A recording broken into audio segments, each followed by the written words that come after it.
In this section, we're going to focus on the growth of forms of yoga, including the growth of the number of poses or asana.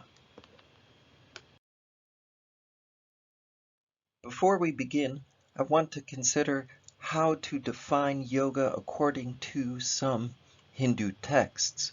So we'll start with the Yoga Bija, a Hatha yoga work. According to the Yoga Bija, yoga is the union of apana and prana, one's own rajas and retas, the sun and the moon, the individual self, the jiva, and the supreme self or the atman, and in the same way the union of all dualities, which is called yoga. According to another perspective, yogic experts state that yoga is the oneness of the distinct individual self or the jiva with the Atman.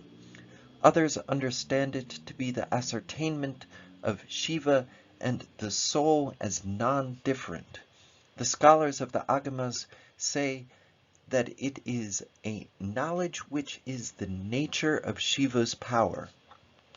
Other scholars state that it is the knowledge of the primordial self. This is from the perspective of the Sharadati Laka of Lakshmana Deshikendra, a Shakta Tantra work. So this is a tantric perspective. You might think about how these Hatha Yoga contrasts with the Tantra perspective here, and some similarities as well. Broadly speaking, yogic traditions, not just Hatha Yoga, but yogic traditions, broadly speaking, and Vedanta schools are two of the largest major streams of Hindu traditions.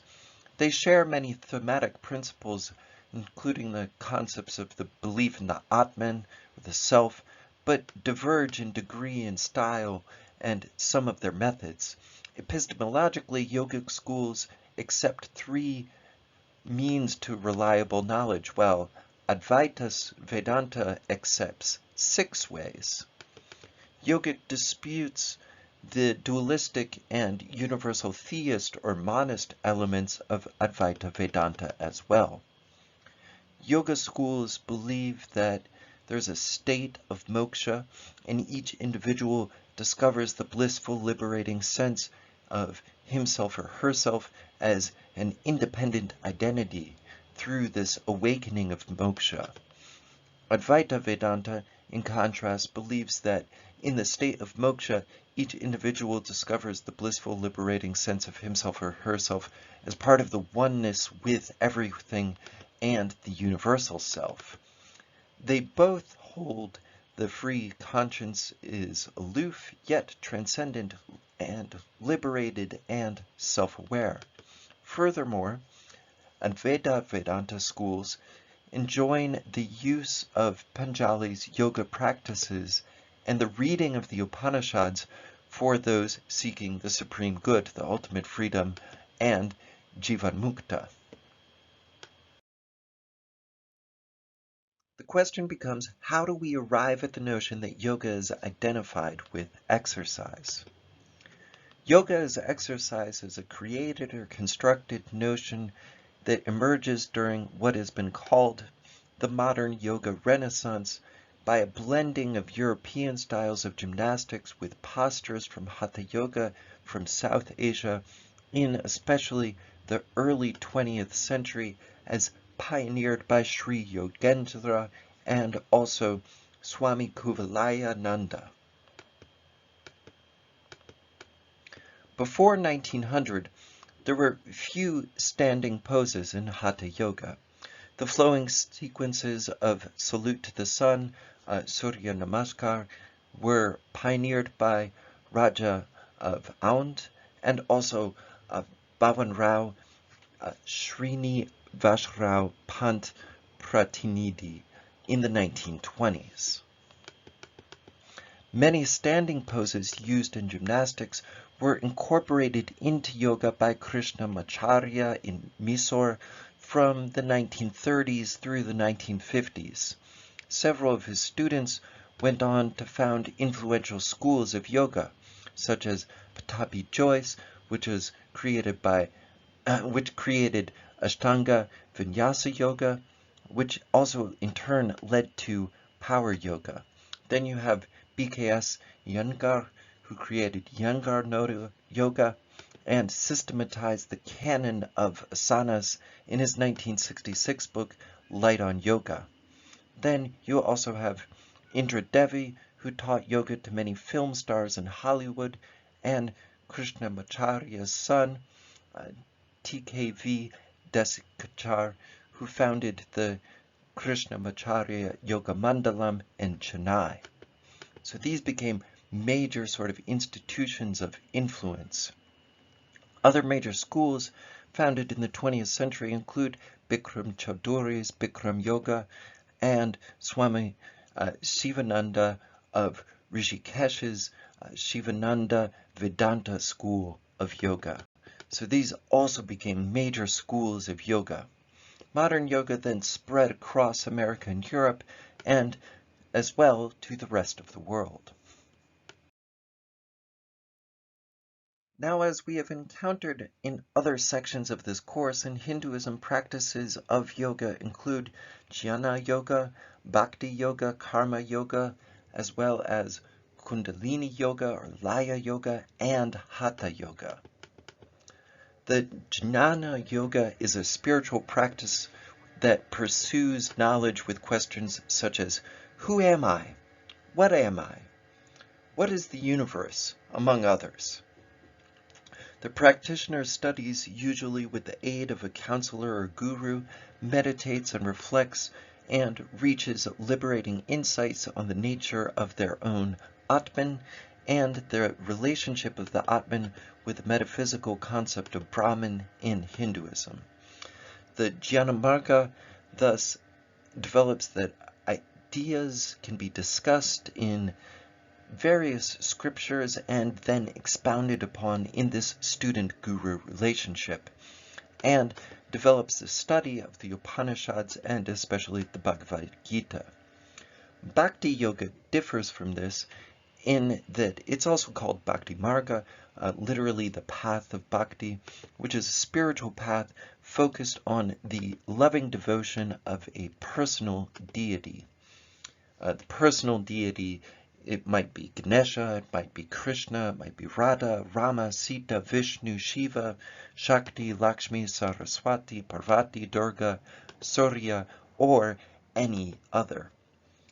This then contrasts with Karma Yoga, which is also called Karma Marga, which is another one of the main sort of three spiritual paths or marga in Hinduism based on the yoga of action. So if the first path was the path of knowledge, and then the second path was the path of loving devotion, this is the path of action. In Karma Yoga, right action is a sort of form of meditative practice. The three paths are not mutually exclusive in Hindu understandings, but the relative emphasis between Karma Yoga, Jnana Yoga, and Bhakti Yoga varies based upon the individual and may tend to vary based upon jati association or varna association as well.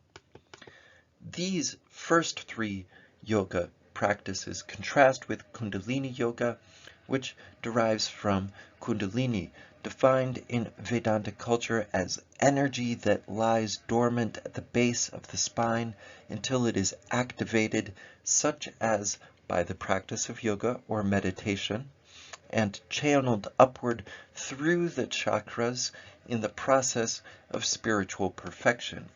Kundalini is believed by adherents to be power associated and tends to be associated with sort of female divine power. Kundalini Yoga is a school of yoga that is influenced by Shaktism and also Tantra schools of Hinduism.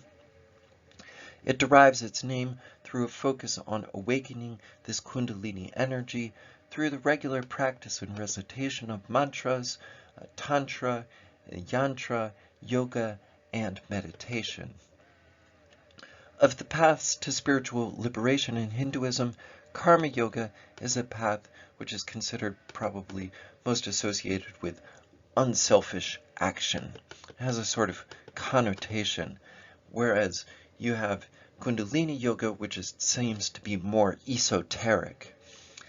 By contrast, again, Hatha Yoga derives from the Sanskrit word which means force, and thus alludes to a system of physical techniques. However, in popular practice and expounding upon Sanskrit texts, one might find Hatha Yoga schools which refer to concepts of these other yogic traditions, especially Kundalini Yoga. The growth of asanas and forms of yoga has been a feature of the history of yoga from the 19th through the 20th centuries. The number of asanas used in yoga as exercise, and Hatha Yoga especially, has increased rapidly from the nominal 84 mentioned in texts in 1830, as illustrated by the Yoga Pradipika, to some 200 in the text Light on Yoga, and over 900 performed by Dharmamitra by 1984. At the same time, the goals of Hatha Yoga, namely spiritual liberation, moksha, through the raising of Kundalini energy, were largely replaced by the goals of fitness and relaxation. While many of Hatha Yoga's components, like shatkarmas or purifications, mudras, seals or gestures, including bandhas, locks to restrain the prana or vital principle, and pranayama, were much reduced or sometimes removed entirely.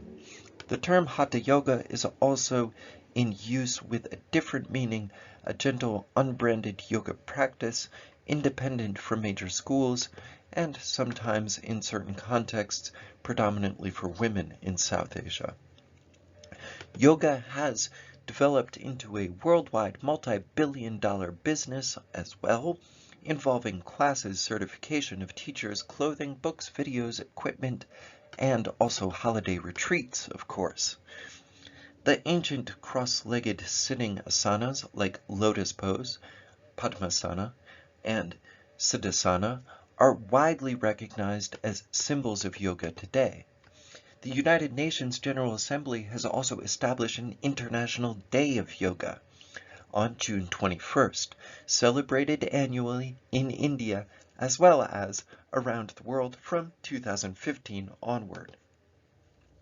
On December 1st of 2016, yoga was also listed by UNESCO as a form of intangible cultural heritage to be celebrated worldwide.